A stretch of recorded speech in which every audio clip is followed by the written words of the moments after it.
Se você é uma daquelas pessoas que aprendeu o significado das cartas do tarô, sente que sabe um pouco, mas ainda sente uma insegurança muito grande na hora de dar consultas, principalmente para desconhecidos, esse vídeo é para você. Oi gente, meu nome é Ângelo Gabriel e você está na Jornada do Eremita. Aqui a gente fala sobre tarô de maneira leve e descomplicada e o vídeo de hoje tem o propósito de falar um pouco sobre aquela insegurança que dá na gente na hora de dar as consultas de tarô, principalmente quando a gente está muito no começo. E antes de dar as dicas que eu separei para vocês, eu quero falar que essa é a minha história com o tarô e a minha percepção acerca de como para mim foi a experiência de dar as consultas de tarô. Então não levem isso como uma verdade absoluta, talvez outras coisas funcionem para vocês, que vocês já tenham adquirido aí no decorrer, que seja totalmente diferente da minha experiência, mas eu acredito que a gente pode se ajudar fazendo uma troca. Eu daqui, você pode deixar nos comentários outras dicas, ou se essas que eu vou dar agora para vocês fazem sentido. Então, bora lá? E o princípio básico que eu acredito que ele acaba sendo fundamental para você conseguir criar uma segurança e para você saber exatamente qual é a sua posição na hora de dar a consulta de tarô, é a transparência em tudo, na forma como você vai lidar com o seu cliente/consulente ou na forma de você realmente poder se portar na hora de dar a consulta de tarô. E aí isso leva a gente à primeira dica, que é a questão da honestidade, de você falar para o seu consulente caso você esteja ainda muito no começo dos seus estudos, se você ainda não está tão seguro assim com as cartas, de você realmente ser muito franco, de você falar o que a pessoa ela pode encontrar na sua tiragem de tarô. Eu ainda recebo muitas mensagens das pessoas me perguntando se elas podem fazer perguntas, se elas não podem, se é algo que vai ser só eu que vou falar. E aí eu também gosto de já deixar muito bem explicado tudo aquilo que ela vai encontrar nas minhas diferentes consultas de tarô. Assim eu também consigo indicar uma consulta de tarô para ela, caso ela não saiba exatamente qual escolher. E de ser muito transparente. Olha, nessa consulta que é mais barata, você vai receber isso. Nessa consulta que é mais cara, você vai receber esse diferencial. Você pode fazer essas perguntas. Às vezes a pessoa ela precisa formular a pergunta dela e ela não sabe muito bem. Então eu peço para ela me explicar a situação dela e mostrar, olha, o tarô ele vai ser um conselheiro, porque isso vai evitando as frustrações, porque às vezes a pessoa ela espera uma coisa do tarô e ela vai receber outra. Às vezes ela não está tão por dentro. Da mesma forma que você está estudando o tarô todos os dias, que você sabe que o tarô é um baralho para o autoconhecimento, as pessoas ainda sustentam aquela ideia de que o tarô vai ser aquele grande oráculo que vai revelar toda a vida da pessoa, com início, meio e fim, com toda a história, e não é exatamente isso. O tarô ele é circunstancial, ele pode dar muitas perspectivas acerca da vida do consulente, mas ele vai ser principalmente aquele conselheiro, ele vai direcionar. Então por isso a importância de você ser muito honesto com o seu consulente acerca de como o tarô ele funciona além de tudo. E antes da consulta de tarô, eu acho bem importante deixar muito bem esclarecido o tempo que a sua consulta vai ter, qual vai ser o formato, se você gosta de oferecer as suas consultas por foto e áudio, por chamada de vídeo. Então esses detalhes, apesar de eles parecerem bobos talvez, eles não são, porque ele evita as frustrações do seu consulente e você também fica um pouco mais tranquilo, porque você já está dizendo tudo aquilo que você pode oferecer. E antes de seguir para a segunda dica, eu perguntei lá no Instagram qual era o medo das pessoas, qual era a insegurança. Inclusive, se você ainda não me segue lá, é a Jornada do Eremita Tarô. Eu vou deixar ele aqui na tela e assim você consegue ficar mais perto de mim, bater aquele papo, ficar olho no olho, cara a cara, que é assim que eu gosto. Então, tô te esperando lá. E aí, o que eu estava dizendo para vocês é que uma das coisas que me mandaram foi o seguinte: é que ainda não consigo explicar as tiragens com muitos detalhes e acho que geralmente as pessoas vão fazer uma consulta para além de ter a resposta objetiva, ter uma explicação mais a fundo, mas estou praticando, tentando explicar detalhadamente minhas próprias tiragens para mim mesma. Eu acredito que seja alguma coisa nesse sentido, porque cortou ali, não deu para entender, mas a gente conseguiu entender o grande ponto dessa pessoa. E aí, o que eu quero dizer para vocês é de na hora que você for para sua consulta de tarô, de quem sabe você propor para o seu consulente uma conversa, porque a gente ainda sustenta muito um mito de que o tarólogo ele vai ser aquela pessoa que vai ter o terceiro olho dele do tamanho da cabeça e que ele vai olhar para você e que ele vai dizer todas as coisas do mundo, e não é bem assim que as coisas funcionam. Até porque o tarô, ele é uma linguagem. A gente vai aprender a ler os significados a partir daqueles elementos. E aí, o que acontece? Geralmente, quanto mais a gente vai praticando essa leitura, a gente vai ficando melhor. Mas não necessariamente a gente precisa ser alguém extremamente intuitivo para dar uma boa consulta de tarô. Às vezes a minha intuição, ela não tá das melhores. Às vezes eu não tô num dia muito bom. E é nesse momento que a parte técnica, ela entra muito. De você saber muito bem dessa parte estrutural. E aí o que acontece? Eu acho que funciona melhor quando você propõe essa conversa, porque você consegue ir aprofundando aos poucos na tiragem de tarô. Porque às vezes você vai tirar a carta da sacerdotisa, tá representando uma pessoa muito introspectiva, tá dizendo que ela não tá se abrindo como ela poderia estar, e de que ela é uma grande mãezona, que ela é uma pessoa mais da noite, em um sentido dessa introspecção, dessa questão da intuição.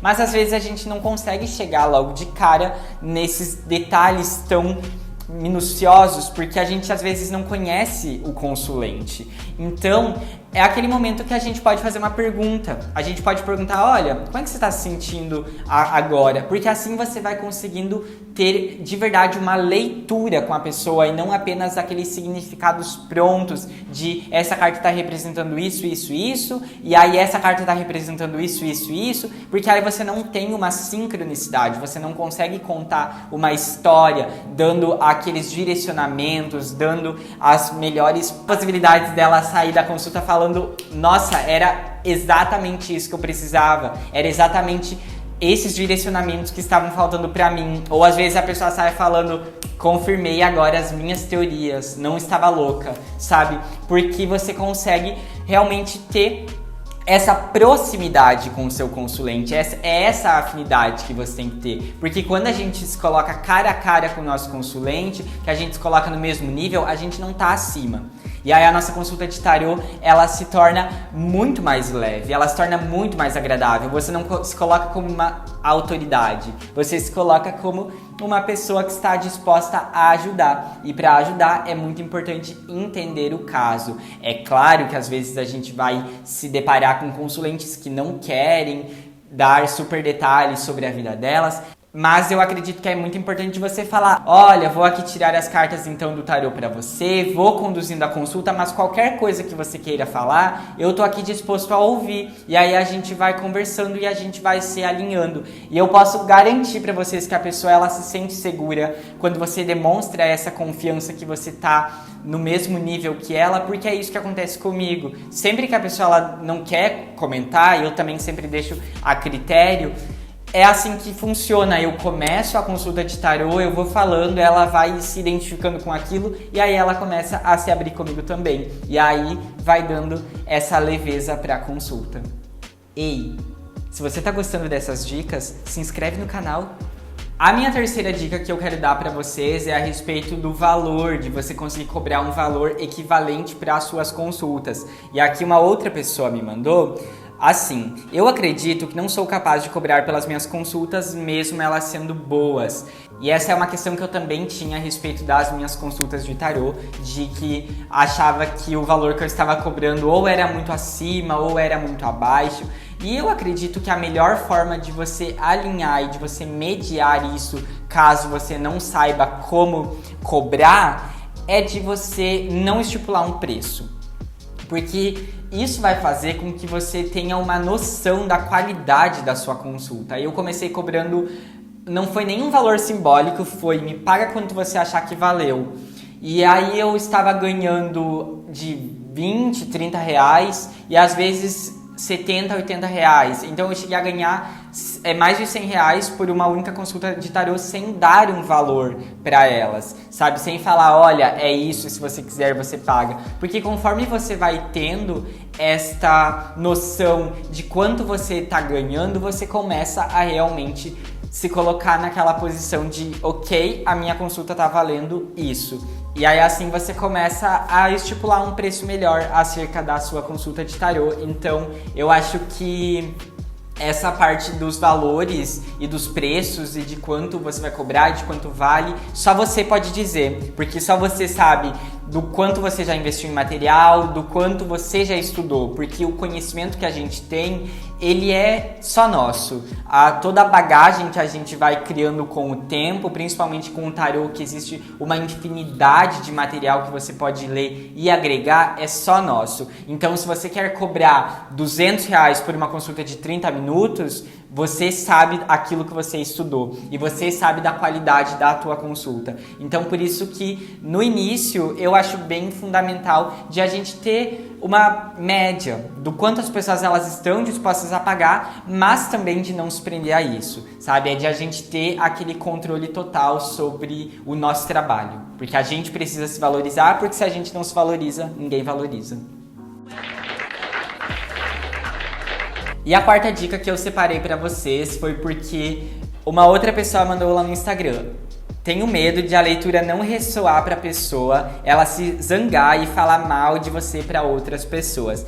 E isso é uma coisa que me afetava também bastante. Só que conforme o tempo foi passando e mais pessoas foram se conectando comigo e foram querendo a minha consulta de tarô, você começa a compreender que quando você deixa a vida do consulente ultrapassar a sua vida, aquilo não é saudável, sabe? E aí quando você começa a praticar aquela ideia de que o teu trabalho tá enquanto você está sentado na sua mesa ou no local que você escolheu para dar as suas consultas de tarô e após isso não é mais sobre você, aí sim as coisas elas se tornam um pouco mais leves. E aí a gente volta muito nessa questão da honestidade, de você realmente ser muito transparente com o seu consulente, porque evita essas frustrações, sabe?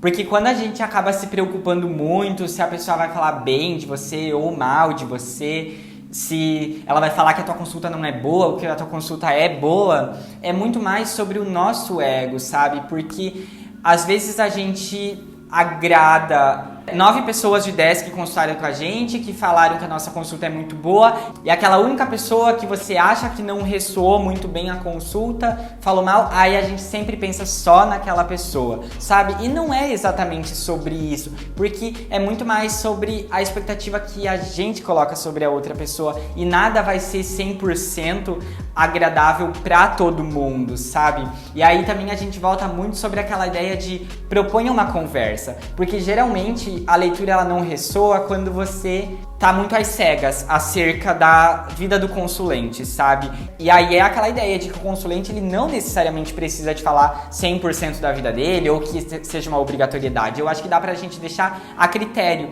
mas de você dar essa abertura, dar esse espaço pra pessoa ela também poder falar e pra que você consiga se acertar um pouco melhor com ela. E uma outra coisa que eu quero falar também sobre essa questão da leitura não ressoar ou alguma coisa assim, é que as pessoas elas reagem de forma muito diferente acerca da consulta de tarô. E isso eu posso falar por experiência própria minha. Uma vez eu atendi uma moça, há um bom tempo atrás, e ela veio fazer uma consulta de tarô comigo. Ela comprou um serviço específico, eu dei a consulta, foi uma conversa bem legal até, mas foi a minha primeira vez que eu recebi um feedback, assim, na hora, que por um momento eu pensei que a minha consulta de tarô tinha sido ruim. Porque ela só falou assim, ai, gostei, muito obrigada e tchau.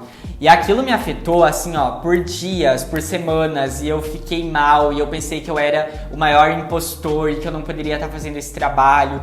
E aí foi isso.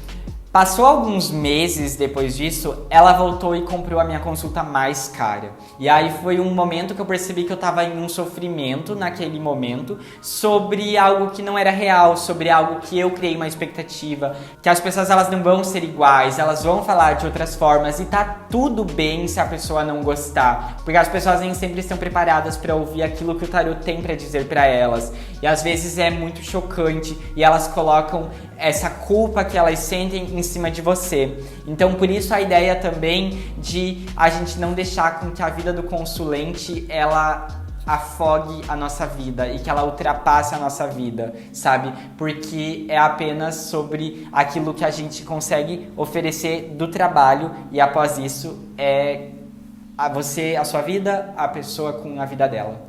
E a última dica que eu quero dar pra vocês, mas não a menos importante, eu acho que é a questão da prática com amigos e familiares, porque você vai começar a perceber os padrões de comportamento de cada um dos arcanos com as pessoas que você já conhece. Aí você vai perceber que o tarô ele não vai contar nada além, ele sempre vai contar as maneiras como a pessoa age no decorrer da vida dela. Uma coisa que eu quero deixar bem claro é a importância de você não deixar que isso também te afogue, porque às vezes as pessoas elas ficam um pouco emocionadas e ainda mais uma consulta gratuita ou tirar uma carta gratuita, que elas querem que você faça isso 24 horas por dia e às vezes a gente não tá tão confortável assim. Então por isso eu acho legal que a gente consiga delimitar momentos para fazer essa prática, de você explicar para a pessoa que você está praticando, perguntar para ela se faz sentido, perguntar como que ela está se sentindo em relação à consulta, se bate, se não bate, sabe?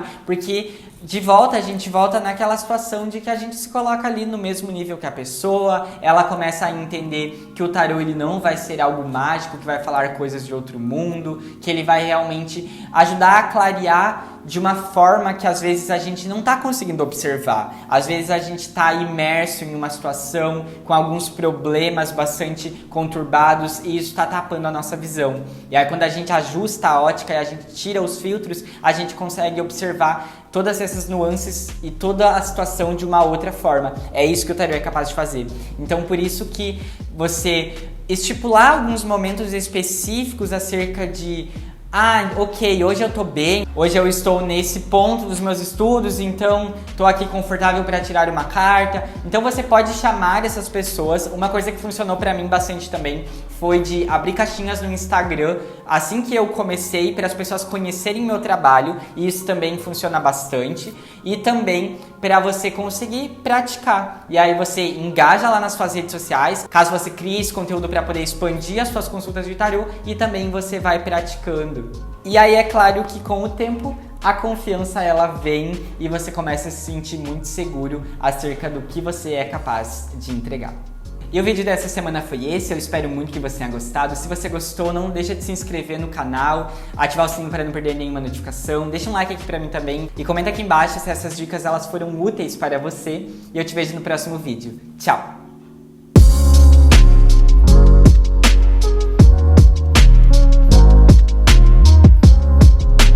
As melhores possibilidades dela conseguir realmente sair da consulta falando caralho, não.